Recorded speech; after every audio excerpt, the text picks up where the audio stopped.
Selamat pagi Bu Lena, saya Melisa dari kelas 10 SMK. Di sini saya akan mempresentasikan kerajaan-kerajaan Hindu-Buddha. Yang pertama adalah Kutai, kedua Tarumanegara, ketiga Mataram kuno, keempat Majapahit, dan kelima Sriwijaya. Kerajaan Kutai dan peta kerajaan Kutai. Kerajaan Kutai adalah kerajaan Hindu pertama di Indonesia yang berdiri sejak abad ke-14 Masehi. Kerajaan yang beraliran Hindu Siwa ini didirikan oleh seorang bernama Kudunga.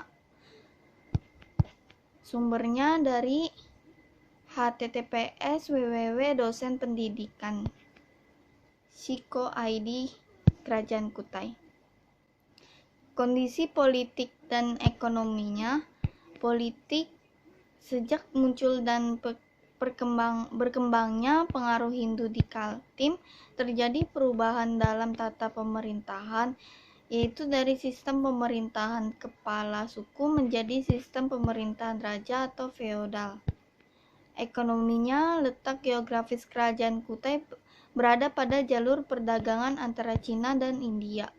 Kerajaan Kutai menjadi tempat yang menarik untuk disinggah para pedagang.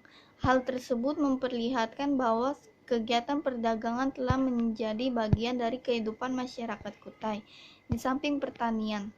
Bukti peninggalan dan penyebab runtuhnya kerajaan Kutai, yaitu bukti peninggalannya ketopong sultan, kura-kura emas, gamelan gajah, prawoto.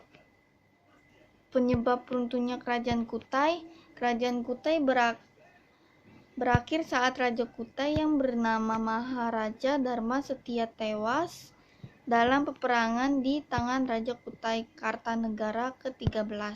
Aji Pangeran Anum Panji Mendapa.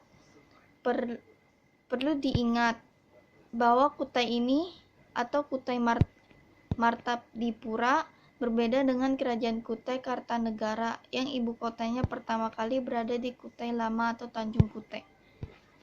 Dan berikutnya ada Kerajaan Tarumanegara dan peta Tarumanegara. Kerajaan Tarumanegara adalah sebuah kerajaan yang pernah berkuasa di wilayah barat Pulau Jawa pada abad ke-5 hingga abad ke-7 Masehi. Tarumanegara merupakan salah satu kerajaan tertua di Nusantara yang meninggalkan catatan sejarah dan meninggalkan artefak di sekitar lokasi kerajaan. Sumbernya dari https://www.kompas.co.id. Kondisi politik dan ekonomi. Kondisi politik dan ekonomi. Politiknya, salah satu sumber sejarah yang mengungkapkan bagaimana kehidupan politik di Kerajaan Tarumanegara adalah naskah Wangsakerta. Di dalam naskah ini membuat nama raja-raja Tarumanegara yang jumlahnya dari berdiri hingga runtuh mencapai 12 raja. Memang belum ada bukti yang menyebutkan siapa pendiri Kerajaan Tarumanegara. Namun pada naskah Wangsakerta disebutkan bahwa raja pertama Tarumanegara bernama Jayasingha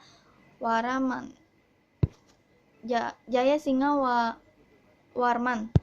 Namun banyak para pakar meragukan isi naskah tersebut. Ekonominya, kehidupan ekonomi masyarakat Kerajaan Tarumanegara mengandalkan pertanian dan perdagangan. Hal ini dibuktikan dari isi prasasti Tugu mengenai penggalian Sungai Chandrabhaga dan Gomati. Penggalian kedua sungai ini merupakan bukti bahwasannya selain untuk menghindari banjir, tujuannya untuk digunakan untuk kegiatan irigasi pertanian. Maka dapat kita analisis bahwa kehidupan ekonomi Kerajaan Tarumanegara mengandalkan pertanian.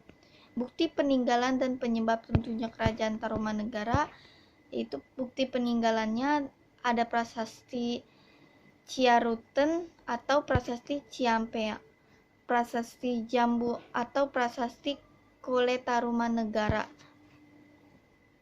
prasasti Kebon Kopi, prasasti Tugu, Prasasti Cidang Hilang atau Prasasti Lebak, Prasasti Muara, Ciantem, Prasasti Pasir Awi. Penyebab runtuhnya Kerajaan Tarumanegara. Tahta negara secara otomatis jatuh ke tangan menantunya Tarusbawa. Pergantian kekuasaan ini menandai berakhirnya Kerajaan Tarumanegara karena Tarusbawa lebih menginginkan untuk kembali ke kerajaannya sendiri, yaitu Sunda, yang sebelumnya berada di bawah kekuasaan Tarumanegara. Berikutnya Kerajaan Mataram kuno dan peta. Kerajaan Mataram kuno adalah kerajaan bercorak Hindu-Buddha pernah berkembang di bumi Mataram atau sebutan lama untuk Yogyakarta. Kondisi politik dan ekonominya. Politik berdasarkan prasasti Canggal diketahui Mataram kuno mula-mula diperintah oleh Raja Sana. Sana kemudian digantikan oleh keponakannya Sanjaya. Sanjaya adalah anak Sanaha, saudara perempuan Raja Sana, atau Sana tidak memiliki keturunan. Ekonominya, kehidupan ekonomi masyarakat bertumpu pada pertanian. Kondisi alam bumi Mataram yang tertutup dari dunia luar sulit untuk mengembangkan aktivitas perekonomian dengan pesat. Bukti peninggalan dan penyebab runtuhnya Kerajaan Mataram. Bukti peninggalan Candi Prabanan, Candi Dieng, Candi Gedong Songo, Candi Mendut. Sumbernya dari https://m kumparan.co.m. Runtuhannya selama abad ke-7 hingga ke-9 terjadi serangan-serangan dari Sriwijaya ke Mataram. Hal ini mengakibatkan Mataram semakin terdesak ke timur. Selain itu, bencana alam berupa letusan Gunung Merapi merupakan salah satu penyebab kehancuran Mataram. Letusan gunung ini diyakini oleh masyarakat Mataram sebagai tanda kehancuran dunia. Berikutnya Kerajaan Majapahit dan peta. Kerajaan Majapahit adalah kerajaan Hindu-Buddha terakhir di Nusantara yang berdiri antara abad ke-13 hingga abad ke-16. Kerajaan Majapahit didirikan pada 1293 Masehi oleh Raden Wijaya, menantu Kertanegara, raja terakhir Kerajaan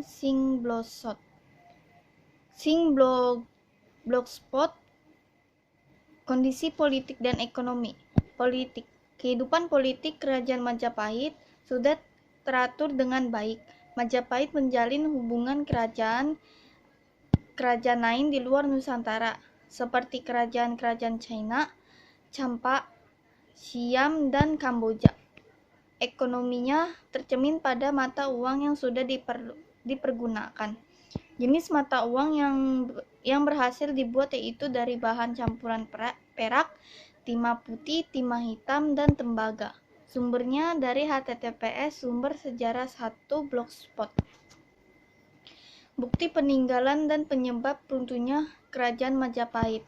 Bukti peninggalannya Candi Tikus, Candi Bajang Ratu, Candi Wiringin, Lawang, Candi Berahu, dan Candi Pari. Penyebab runtuhnya yakni Perang Parekrek. Perang ini melibatkan antara Brewirabumi dan Wikramawardhana, sesama kerabat kerajaan.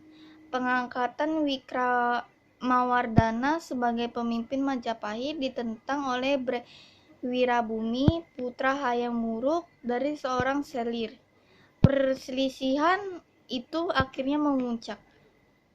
Dan berikutnya adalah Kerajaan Sriwijaya dan peta. Kerajaan Sriwijaya.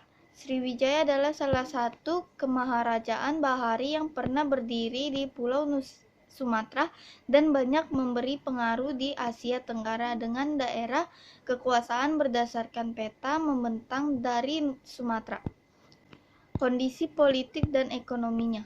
Politiknya fokus utama terkait kehidupan politik Kerajaan Sriwijaya, yaitu wilayah kekuasaan raja-raja yang memerintahkan dan menghubungkan dengan kerajaan lebih baik dalam dan luar negeri. Berdasarkan bukti yang ada dari isi prasasti Leiden, Kerajaan Sriwijaya telah melakukan kerjasama dengan Kerajaan Chola di India. Ekonominya. Kehidupan ekonomi Kerajaan Sriwijaya meliputi kegiatan pertanian. Hasilnya kemudian diperjualbelikan kepada para pedagang asing yang singgah. Bukti peninggalan dan penyebab runtuhnya Kerajaan Sriwijaya. Bukti peninggalan prasasti kedudukan bukit, prasasti Kota Kapur, prasasti Telaga Batu, prasasti Karangberahi, prasasti Talang Puo, dan sumbernya ini dari https://www.kompas.com. Penyebab runtuhnya berkurangnya kapal dagang yang singgah. Semakin sedikitnya kapal dagang yang singgah berakibat pada aktivitas jual beli dan perdagangan semakin berkurang, sehingga pendapatan Kerajaan Sriwijaya dari pajak kapal juga semakin menurun. Sekian dari saya, terima kasih.